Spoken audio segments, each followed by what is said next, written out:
દર્શક મિત્રો, આપ જોઈ રહ્યા છો ગુજરાતની એક એવી ચેનલ કે જે તમારા શહેરના પળે પળના સમાચારો તમારા સુધી પહોંચાડે છે.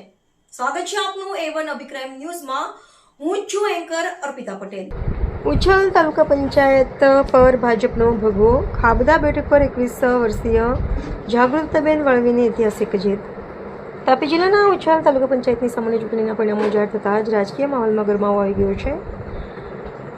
ચૂંટણીમાં ભારતીય જનતા પાર્ટીએ ભવ્ય પ્રદર્શન કરતા 16 બેઠકોમાંથી 11 બેઠકો પર વિજય મેળવીને સ્પષ્ટ બહુમતી સાથે સત્તાના સૂત્રો સંભાળ્યા છે, જ્યારે બીજી તરફ કોંગ્રેસના માત્ર 5 બેઠકો પર સીમિત રહી ગઈ છે. કોંગ્રેસના ગઢમાં કાબુ સૌથી યુવા મહિલા ઉમેદવારનો વિજય. આ ચૂંટણીમાં સૌથી વધુ આકર્ષણનું કેન્દ્ર ખાબદા તાલુકા પંચાયત બેઠક રહી હતી. આ બેઠક પરથી ભાજપે 21 વર્ષીય યુવા મહિલા ઉમેદવાર જાગૃતિબેન યશવંતભાઈ વળવીને મેદાનમાં ઉતાર્યા હતા. જાગૃતિબેને કોંગ્રેસના ગઢ ગણાતી આ બેઠક પર શાનદાર જીત મેળવીને ઇતિહાસ રચ્યો છે. સર્વર પાડવી, તાપી.